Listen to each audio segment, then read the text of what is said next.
Good morning and welcome everyone to my YouTube channel tricks and funda. दोस्तों, आज के इस वीडियो सेशन में मैं शुरू करने जा रहा हूँ ऑर्गेनिक केमिस्ट्री। जैसा कि आप सभी को पता है कि ऑर्गेनिक केमिस्ट्री का कुछ पोर्शन क्लास 11th में है और कुछ पोर्शन क्लास 12th में है। बेसिकली कुछ नहीं, क्लास 11th में ऑर्गेनिक का माइनर पोर्शन है जो कि बेसिक्स है बेसिकली, और क्लास 12th में उसका मेजर पोर्शन है जो भी रिएक्शन है और जो भी बेसिक कुछ थ्योरेटिकल चैप्टर्स भी है क्लास 12th में। तो क्लास 11th में जो है अपना जीओसी जैसा चैप्टर है जो कि आपको ऑर्गेनिक का बेसिक कंसेप्ट देगा कि ऑर्गेनिक में क्या क्या होता है, कैसे होता है, ठीक है। और फर्दर आप क्लास 12th में जाओगे तो वहाँ पे आपको पता चलेगा कि हाँ रिएक्शन कैसे होता है और इसमें जीओसी का कितना बड़ा कंट्रीब्यूशन है, ताकि आप इजीली इन सारे रिएक्शन मैकेनिज्म को अंडरस्टैंड कर पाओ, ठीक है। आइए गाइस, शुरू करते हैं हम अपना पहला चैप्टर जनरल ऑर्गेनिक केमिस्ट्री, ठीक है। तो जनरल ऑर्गेनिक केमिस्ट्री को अगर शॉर्ट फॉर्म से बोले हम तो जीओसी भी बोलते हैं, ठीक है, जीओसी, ठीक है। तो जनरल ऑर्गेनिक केमिस्ट्री में हम जो सबसे पहली बात करेंगे वो रिएक्शन के बारे में करेंगे। रिएक्शन क्या होता है? रिएक्शन में होता क्या है कि breaking of old bond and formation of new bond is known as chemical reaction. Chemical reaction में क्या होता है, जो पुराने बॉन्ड्स थे वो क्या होते हैं, टूटते हैं और नए बॉन्ड बनते हैं। एज फॉर एग्जांपल ए और बी अगर है और एक्स वाई है, आपस में रिएक्ट कर रहा है, तो ए बी का बॉन्ड टूटेगा और एक्स वाई का बॉन्ड टूटेगा, और ये दोनों बॉन्ड ओल्ड थे, ये बॉन्ड टूट गए और न्यू बॉन्ड फॉर्म होगा। ए जो होगा एक्स के साथ नया बॉन्ड बनाएगा और बी जो है वाई के साथ नया बॉन्ड बनाएगा। तो इसे हम कहते हैं रिएक्शन, केमिकल रिएक्शन, ठीक है। और a sequential account of each step describing details of electron movement, energetics during bond cleavage and bond formation, and the rate of transformation of reactant into products, that is kinetics, is referred as reaction mechanism. reaction mechanism आपको ये term जो है वो बहुत ज़्यादा 12th में use होगा कि इस रिएक्शन का क्या मैकेनिज्म है। तो बेसिकली रिएक्शन मैकेनिज्म कहते क्या है, कहते किसको है? रिएक्शन मैकेनिज्म आपको बताता है कि सिक्वेंशियल अकाउंट यानी ईच इंडिविजुअल स्टेप, ये आपको बताता है कि हर इंडिविजुअल स्टेप में क्या हुआ, इलेक्ट्रॉन का मूवमेंट किधर से किधर हुआ, इलेक्ट्रॉन जो हुआ वो क्या कहते हैं, कितना एनर्जी लगा बॉन्ड क्लीवेज में यानी बॉन्ड को तोड़ने में और बॉन्ड फॉर्मेशन में, ठीक है। And the rate of transformation, reactant जो है प्रोडक्ट में फॉर्म हो रहा है किस रेट से कन्वर्ट हो रहा है, ये सारी जो जानकारी होती है आपको रिएक्शन मैकेनिज्म में मिलती है, ठीक है। और साथ में देखें तो species on which reagent is attacking, ठीक है।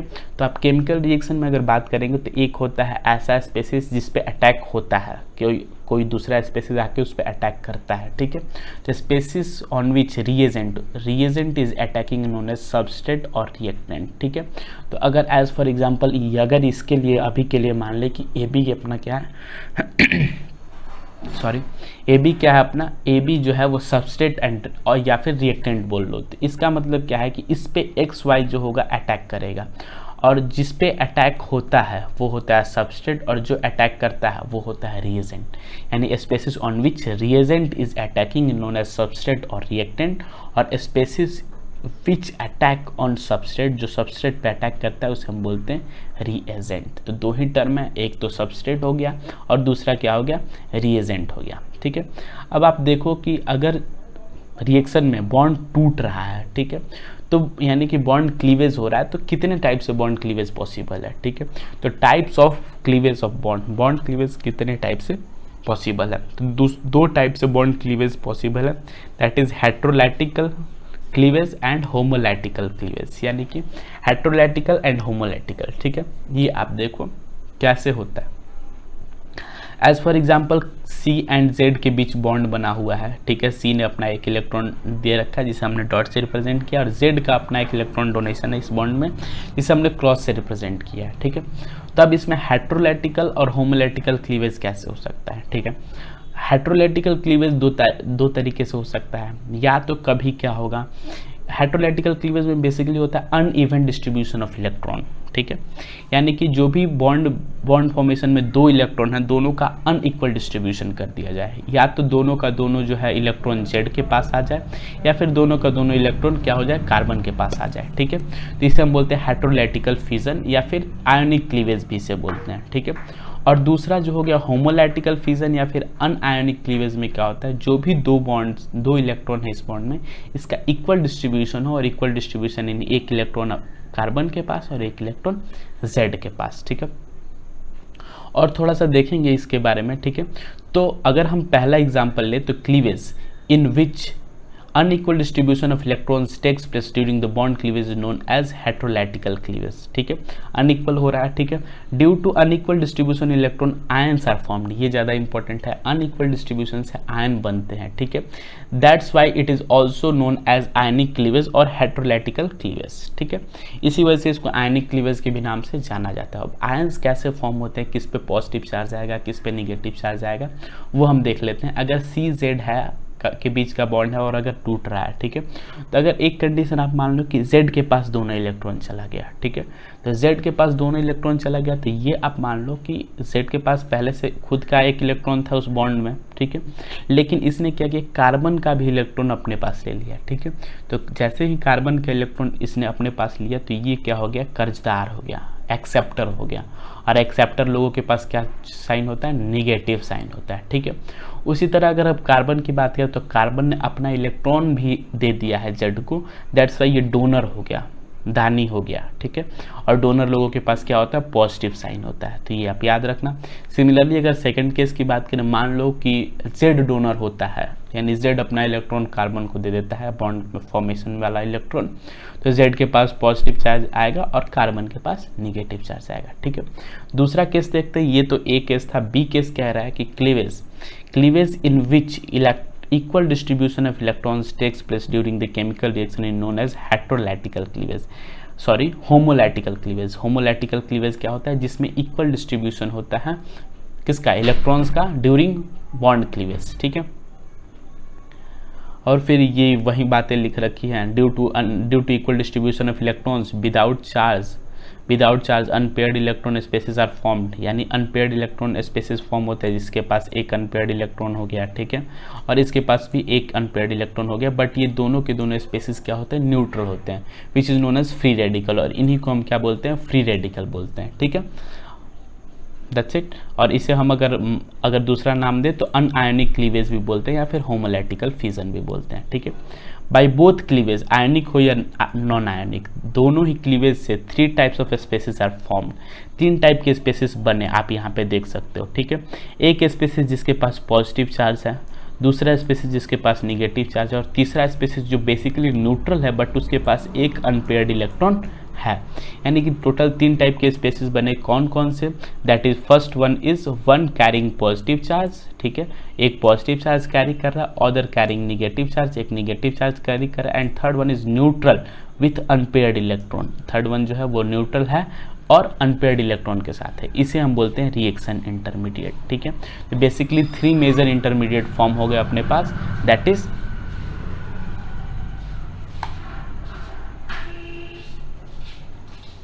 अब अगर हम बात करें अटैकिंग रिएजेंट्स के बारे में, अटैकिंग रिएजेंट्स मैंने बताया था जो क्या करे, सबस्ट्रेट पे अटैक करता है, उसे हम अटैकिंग रिएजेंट कहते हैं। The species which attack on substrate molecule और intermediate and form the product is called attacking reagent. Attacking reagent का अगर डिफिनेशन आपको कोई पूछे तो वैसे स्पेसिस जो क्या करते हैं, सबस्ट्रेट पे अटैक करते हैं या फिर इंटरमीडिएट पे अटैक करते हैं प्रोडक्ट बनाने के लिए, उसे हम अटैकिंग रिएजेंट बोलते हैं। इंटरमीडिएट कितने टाइप के अभी हमने देखे, एक होता है कार्बोकेटायन जिसमें पॉजिटिव चार्ज, एक हो गया एनायन जिसमें क्या हो गया आपका निगेटिव चार्ज हो गया, और एक फ्री रेडिकल जिसपे चार्ज तो कोई नहीं होगा बट इसके पास एक अनपेयर्ड इलेक्ट्रॉन होगा, ठीक है। तो अटैकिंग रिएजेंट पर भी हम देख रहे थे, तो यहाँ पे 2 टाइप्स के अटैकिंग रिएजेंट होते हैं। First one is electrophilic reagent जिसे हम इलेक्ट्रोफाइल्स कहते हैं, ठीक है, इलेक्ट्रोफिलिक या फिर इलेक्ट्रोफाइल्स। इलेक्ट्रोफाइल्स क्या होते हैं, इलेक्ट्रोफिलिक का अगर हम क्या करें, संधि विच्छेद करें, संधि विच्छेद समझ रहे हो आप, ठीक है। इलेक्ट्रो प्लस फिलिक, ठीक है, अगर वर्ड्स को तोड़ दे, ठीक है,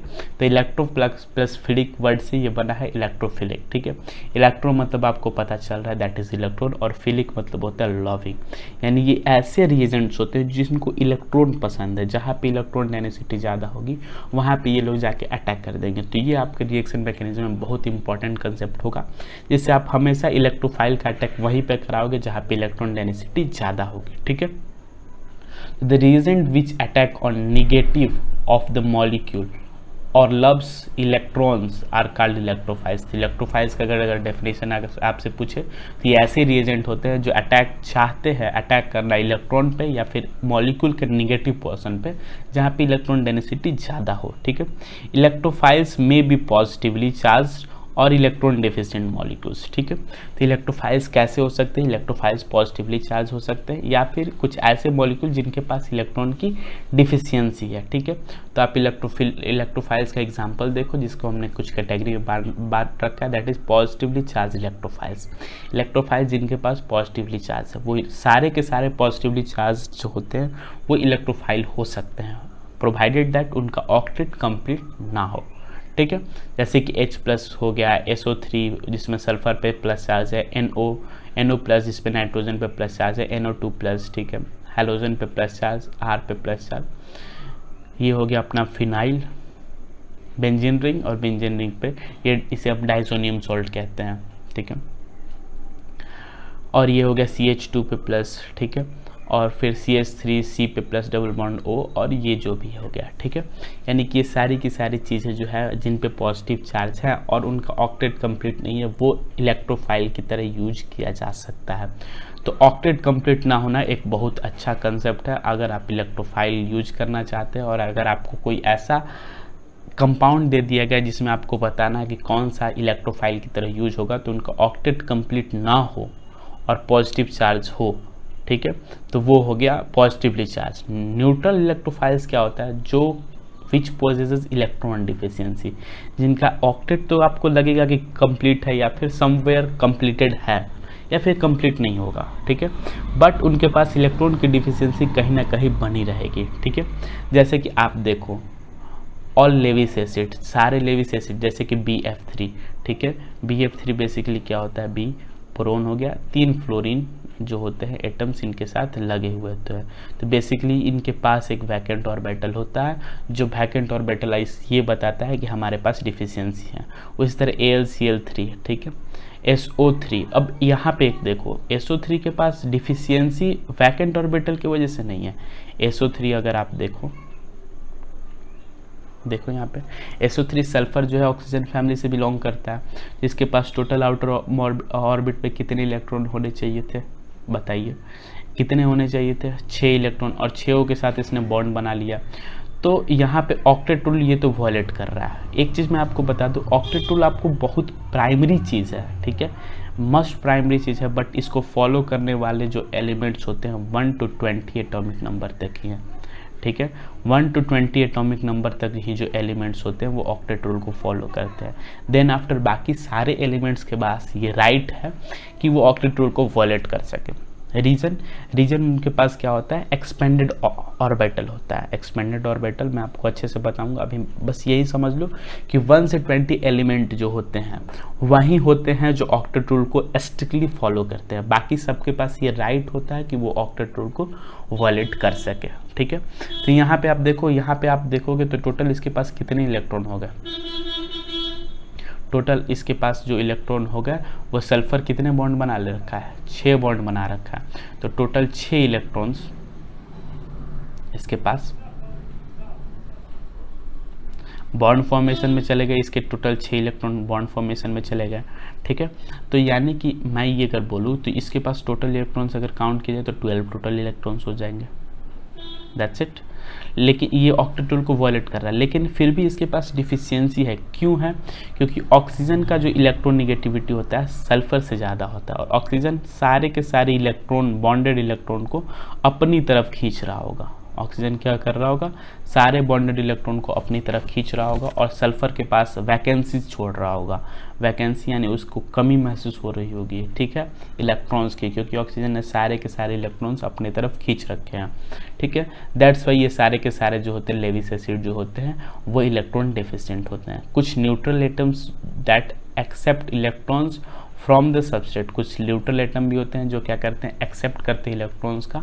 सबस्ट्रेट से जो इलेक्ट्रॉन एक्सेप्ट करते हैं उसका भी रीज़न ही होता है डिफिशियंसी। जैसे ये कार्बन ऑक्सीजन, कार्बन से ऑक्सीजन खींच रहा है इलेक्ट्रॉन, तो कार्बन को डिफिशियंसी महसूस हुई, तो ये इसने सबस्ट्रेट से लेने की कोशिश की, RC डबल बॉन्ड OCl, ठीक है। यहाँ पे भी ऑक्सीजन है, डबल बॉन्डेड ऑक्सीजन है, ये भी कार्बन से खींच रहा होगा इलेक्ट्रॉन, तो कार्बन को डिफिशियंसी महसूस हुई तो ये फिर वापस क्या करेगा, लेगा, एक्सेप्ट करेगा। ठीक है, तो ये सारी बातें हो गई, देखेंगे हम आगे।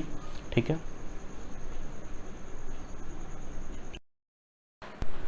तो गाइज ऐसे ही बहुत सारे एग्जांपल दे रखे हैं, जैसे कि RMGX जिसमें मैग्नीशियम जो है वो डिफिशिएंट है। ठीक है, ICL, ठीक है, ICL जो कि ये क्या है, इसमें I डिफिशिएंट है क्योंकि इलेक्ट्रोनेगेटिविटी किसकी ज़्यादा है, क्लोरीन की, तो क्लोरीन अपनी तरफ क्या करेगा, इलेक्ट्रॉन को विड्रॉ करेगा, इलेक्ट्रॉन को अपनी तरफ अट्रैक्ट करेगा।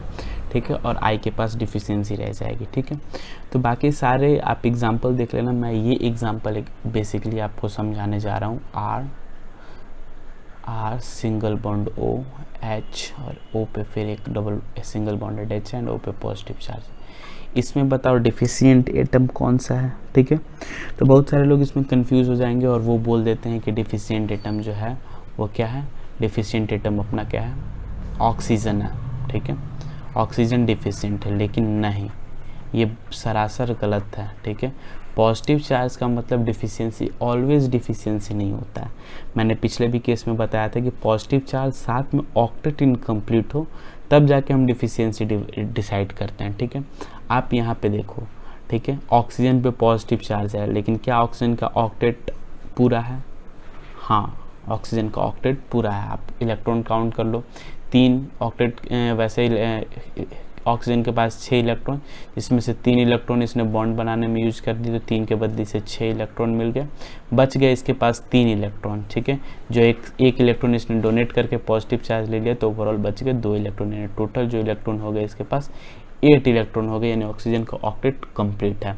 तो डिफिशियंसी किसके पास आएगी, डिफिशियंसी आएगी इस R अल्काइल ग्रुप के पास। क्यों?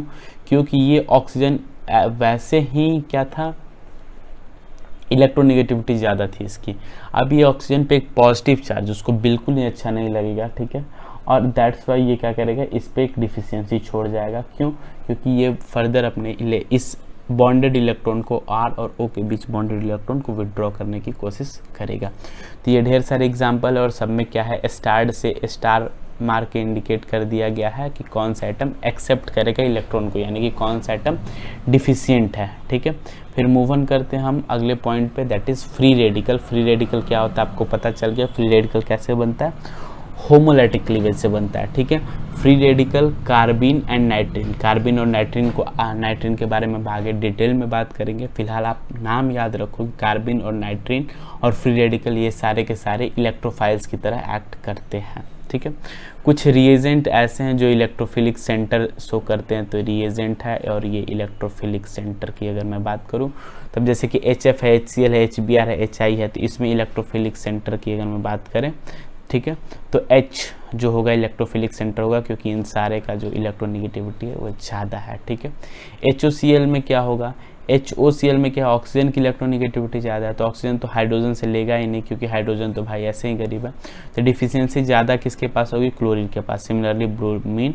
और इधर अगर देखें तो N डबल बॉन्डेड O है एंड Cl है। ठीक है, तो डबल बॉन्डेड O क्या है, इलेक्ट्रोनेगेटिविटी नाइट्रोजन से। आपको ये तो पता होगा कि एटलीस्ट थोड़ा सा अगर आप बात करें फ़ोन की, तो सबसे ज़्यादा फ़ोन इलेक्ट्रिक हो गया FON, जो मतलब मिनिमम आपको दे देता है कि फ्लोरीन का सबसे ज़्यादा, फिर ऑक्सीजन का एंड देन आफ्टर नाइट्रोजन का। ये इलेक्ट्रोनेगेटिविटी का ट्रेंड होता है। ठीक है, तो मतलब मैक्सिमम 3 आपको याद रह जाएंगे, सबसे ज़्यादा फ्लोरीन का इलेक्ट्रोनेगेटिविटी, फिर आपका ऑक्सीजन का एंड देन आफ्टर नाइट्रोजन का। ठीक है, तो अगर ऑक्सीजन और नाइट्रोजन की बात करें तो इलेक्ट्रोनेगेटिविटी ऑक्सीजन की ज़्यादा है, दैट्स वाई ऑक्सीजन यहाँ पे इलेक्ट्रॉन इस साइड में विथड्रॉ करेगा एंड देन आफ्टर क्या होगा, नाइट्रोजन पे डिफिशियंसी छोड़ जाएगा। सिमिलरली यहाँ पे भी नाइट्रोजन पे डिफिशियंसी होगा, यहाँ पे ब्रोमीन पे डिफिशियंसी होगा, यहाँ पे आयोडीन पे, बिकॉज क्लोरीन और ब्रोमीन में इलेक्ट्रोनेगेटिविटी क्लोरीन की ज़्यादा होती है, दैट्स वाई डिफिशियंसी ब्रोमीन पे आएगी। और आयोडीन और ब्रोमीन में ब्रोमीन की इलेक्ट्रोनेगेटिविटी ज़्यादा होती है, दैट्स वाई डिफिशियंसी आयोडीन पे आएगी।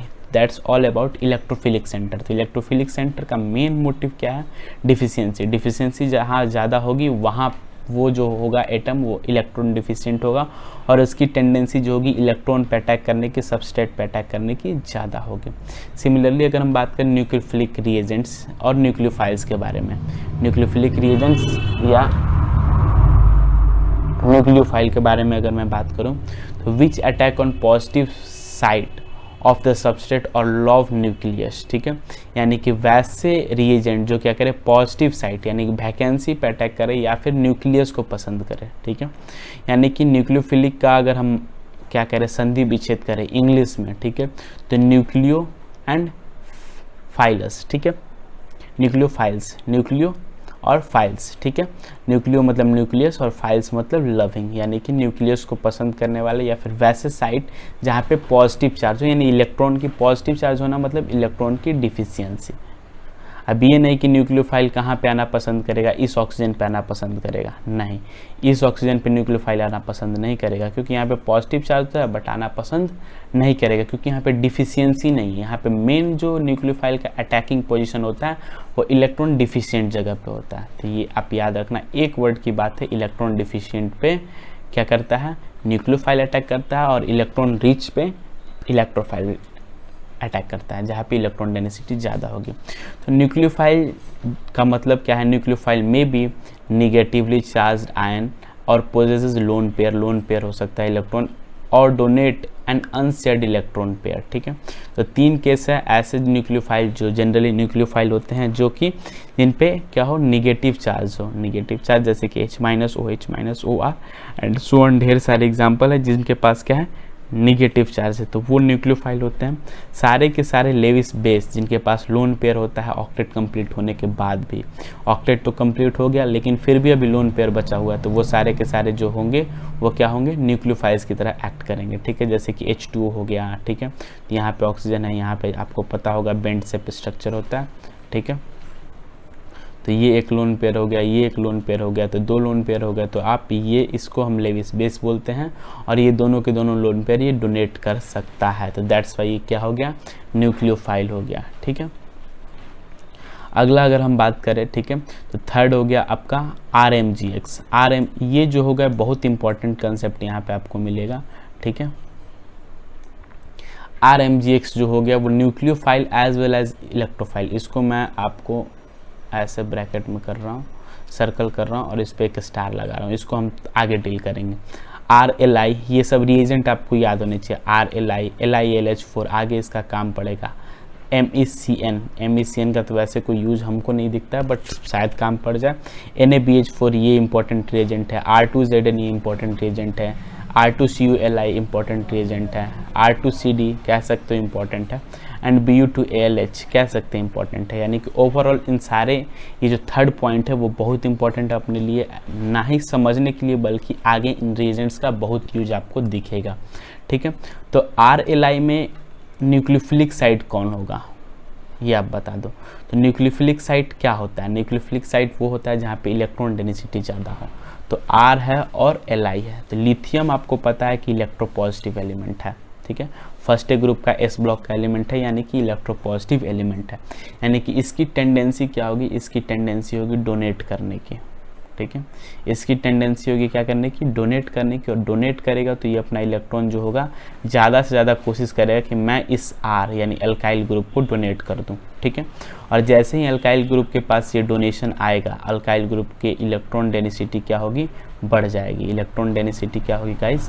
बढ़ जाएगी। इलेक्ट्रॉन डेंसिटी इंक्रीज कर जाएगी। और जैसे ही किसी भी मॉलिक्यूल, किसी भी एटम के पास इलेक्ट्रॉन डेंसिटी इंक्रीज करती है, वो न्यूक्लियोफाइल की तरह बिहेव करने लगता है, ठीक है। सिमिलरली यहाँ पे देखो लिथियम हो गया, Al हो गया, लिथियम एल्युमिनियम LH4, ठीक है। तो यहाँ पे जो इलेक्ट्रॉन डेंसिटी होगी, तो यहाँ से अगर आपको न्यूक्लियोफाइल अगर आपको कभी निकालना हो, ठीक है, तो यहाँ से न्यूक्लियोफाइल RLI से न्यूक्लियोफाइल क्या आएगा? R माइनस न्यूक्लियोफाइल आएगा। सिमिलरली यहाँ पे आप स्टार का मतलब ये मत समझो कि ये बाकी आगे इसका कोई यूज़ नहीं है, बहुत अच्छा यूज़ है। RMGX पे R पे स्टार लगाया गया है, यानी R इसका न्यूक्लियोफिलिक साइट है। यानी कि फर्दर अगर कोई रिएक्शन मैकेनिज्म में अगर कहीं अटैक होता है तो एज अ न्यूक्लियोफाइल सबस्ट्रेट पे कौन अटैक करेगा? R, ठीक है। वहीं RLI में जो R, इसका भी R जो है वो न्यूक्लियोफिलिक साइट है, तो अटैक कौन करेगा? यहीं R करेगा। LiLH4 में जो न्यूक्लियोफिलिक साइट है हाइड्रोजन है, यानी यहाँ से न्यूक्लियोफाइल जो आएगा वो H माइनस आएगा। तो यही बेसिक कंसेप्ट जो आप बिल्डअप करोगे, ठीक है, तब जाके आपको आगे मैकेनिज्म में कोई प्रॉब्लम नहीं होगी। जैसे कि CH3CN है, ठीक है, इसमें नाइट्रोजन जो है न्यूक्लियोफिलिक साइट है, ठीक है। ये वैसे मीडियम डिपेंडेंट होता है, किसी मीडियम में कोई न्यूक्लियोफाइल हो जाता है, किसी मीडियम में कोई न्यूक्लियोफाइल हो जाता है, बट अभी फिलहाल के लिए हम समझते हैं कि नाइट्रोजन न्यूक्लियोफाइल है। तो नाइट्रोजन अगर न्यूक्लियोफाइल है तो CN माइनस, और ये माइनस, ये पूरा चार्ज जो होगा N पे माइनस चार्ज के साथ ये अटैक करेगा, ठीक है। NaBH4 में H पे स्टार लगाया गया, इसका मतलब क्या है कि H से जो होगा वो क्या आएगा, H माइनस, इससे न्यूक्लियोफाइल निकलेगा और ये अटैक करेगा।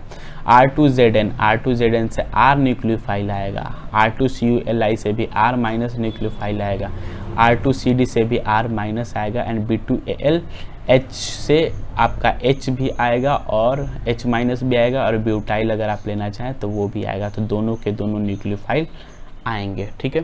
तो ये तो था कंसेप्ट, ठीक है, न्यूक्लियोफाइल कैसे बनते हैं। आपको स्टार लगाने का मतलब इन सारे जहाँ स्टार लगाया गया है ये आप देखो, ठीक है। न्यूट्रल के लिए इलेक्ट्रोफाइल में भी यहाँ स्टार लगाया, इसका मतलब क्या है कि अगर न्यूक्लियोफाइल कभी अटैक करने का मन बनाए तो इस इलेक्ट्रोफिलिक साइट यानी कि इस कार्बन पे अटैक करेगा पहले, ठीक है, उसका मन बने तो। अगर यहाँ पे करना हो तो यहाँ पे आयोडीन, इस आयोडीन के पास करेगा।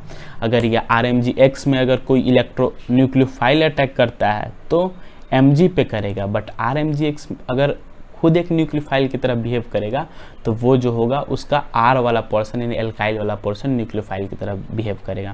तो ये बहुत इंपॉर्टेंट कंसेप्ट है, ठीक है। यानी कि थर्ड पॉइंट, इसका थर्ड पॉइंट यानी न्यूक्लियोफाइल का थर्ड पॉइंट और इलेक्ट्रोफाइल का ये जो B वाला पार्ट है ये स्टार किया गया है, ना ही कि आपको ये मजाक है, ठीक है, just for not for example, ठीक है। इससे आपको क्या करना है, बेसिक आगे के आपके बेसिक कंसेप्ट क्लियर होंगे कि न्यूक्लियोफाइल कौन सा बनेगा इस फॉलोइंग रिएजेंट्स में और इलेक्ट्रोफाइल कौन सा बनेगा उन फॉलोइंग गिवन रिएजेंट्स में, ठीक है। एम्बिडेंटेड न्यूक्लियोफाइल्स की बात कर लेते हैं तो nucleophiles which have two sides of electron rich centre. एक तो न्यूक्लियोफाइल इसमें वर्ड है, न्यूक्लियोफाइल मतलब होता है इलेक्ट्रॉन डेंसिटी जहाँ पे ज़्यादा होगी इलेक्ट्रॉन रिच होगा, और एम्बिडेंटेड यानी कि दो साइट होंगे उसके पास क्या करने के लिए, इलेक्ट्रॉन डोनेट करने के लिए, न्यूक्लियोफिलिक साइट दो होंगे, ठीक है। तो इसके एग्जाम्पल के तौर पे यहाँ पे देख लिया गया है, ठीक है। रेजोनेटिंग स्ट्रक्चर, रेजोनेंस आगे हम पढ़ेंगे तो वो हम देख लेंगे। एम्फीफाइल क्या होता है, molecule contain a multiple bond between carbon and a more electronegative atom can act both as electrophile and nucleophile. ये बहुत इंपॉर्टेंट कंसेप्ट है, ठीक है। यानी आप देखो कि अगर कोई कार्बन है और कार्बन किसी ऐसे एटम के साथ जुड़ा हुआ है जो कार्बन से ज़्यादा इलेक्ट्रोनेगेटिव है, जैसे कार्बन और ऑक्सीजन, ठीक है, कार्बन और नाइट्रोजन, और ये लोगों के बीच जो है बॉन्ड क्या है, मल्टीपल बॉन्ड है, तो ये न्यूक्लियोफाइल और इलेक्ट्रोफाइल दोनों की तरह बिहेव करेंगे, ठीक है। जैसे कि न्यूक्लियोफिलिक साइड कहाँ हो जाएगा अपना ये ऑक्सीजन, इस केस में ऑक्सीजन और इस केस में नाइट्रोजन, क्योंकि इनके पास लोन पेयर है।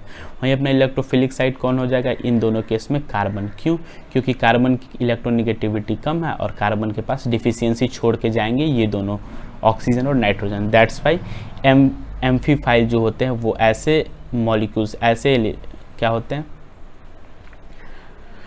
मॉलिक्यूल्स होते हैं जो उनके पास मल्टीपल बॉन्ड होता है कार्बन और मोर इलेक्ट्रोनेगेटिव एलिमेंट्स के बीच, और वो इलेक्ट्रोफाइल और एज वेल एज न्यूक्लियोफाइल दोनों की तरह बिहेव करते हैं। अब एक ब्रीफ हमने क्या कर दिया, डिफ्रेंशिएशन करा दिया है इलेक्ट्रोफाइल और न्यूक्लियोफाइल में। इलेक्ट्रोफाइल क्या करता है, इलेक्ट्रॉन पेयर को एक्सेप्ट करता है, वहीं न्यूक्लियोफाइल के पास इलेक्ट्रॉन डेंसिटी ज़्यादा होती है, that's Y electron pair supply करता है। इलेक्ट्रोफाइल के पास इलेक्ट्रॉन की डिफिशियंसी होती है, वहीं न्यूक्लियोफाइल के पास इलेक्ट्रॉन रिच होते हैं, ठीक है।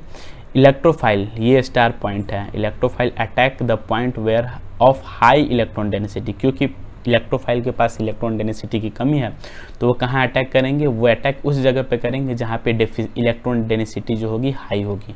वहीं न्यूक्लियोफाइल अटैक कहाँ करेंगे, attacks the point of low electron density, उस पॉइंट पे अटैक करेंगे जहाँ पे इलेक्ट्रॉन डेंसिटी कम हो। इलेक्ट्रोफाइल जो होते हैं लेविस एसिड होते हैं, और न्यूक्लियोफाइल लेविस बेस होते हैं, ठीक है। पोजेसेस, इलेक्ट्रोफाइल के पास क्या होता है, इलेक्ट्रोफाइल्स के पास पोजेस एन इम्पटी और बाइटल टू रिसीव इलेक्ट्रॉन पेयर। इनके पास एक इम्पटी और बाइटल भी आपको मिल जाएगा ताकि ये क्या कर पाए, इलेक्ट्रॉन पेयर को एक्सेप्ट कर पाए। वहीं अपना न्यूक्लियोफाइल के पास क्या होगा, possess an electron pair which is loosely held and can be supplied easily, इसके पास एक इलेक्ट्रॉन पेयर मिलेगा जो कि लोन पेयर के टाइप का होगा, आउटर मोस्ट ऑर्बिट में होगा, जो क्या करे इजीली ये डोनेट कर पाए, ठीक है। Electrophile usually positive charge species, ठीक है, और nucleophile usually negative charge species. बाकी एग्जांपल हमने देख रखे हैं अभी कुछ देर पहले, ठीक है, कि कौन कौन सी इलेक्ट्रोफाइल और कौन कौन सी न्यूक्लियोफाइल हो सकते हैं। Electrophile forms an extra bond with nucleophile, ठीक है, न्यूक्लियोफाइल के साथ एक एक्स्ट्रा बॉन्ड बनाता है, और न्यूक्लियोफाइल जो होता है increase its covalency by 1 unit, और न्यूक्लियोफाइल भी क्या करता है बॉन्ड बनाता है और इसकी कोवैलेंसी 1 यूनिट से बढ़ जाती है। तो ये था बेसिक कंसेप्ट। चलिए मिलेंगे हम अगले वीडियो में, तब तक के लिए थैंक यू।